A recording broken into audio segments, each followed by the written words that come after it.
May plano po ba ang NCSC na palawakin itong private, pilot program sa labas ng NCR? Kasi baka sasabihin yung mga projects ay Metro Manila centric.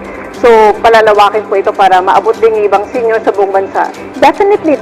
Uunahin lang muna natin pilot kasi ang tawag natin dyan at ang madali nating ma-pilot ay NCR syempre. So we want to start it na pag-usapan namin sa Department of Tourism ang ating gagawin sa Intramuros muna. And then we also have Cebu kasi magkakaroon tayo doon ng engagements with the Hotels and Resorts Association.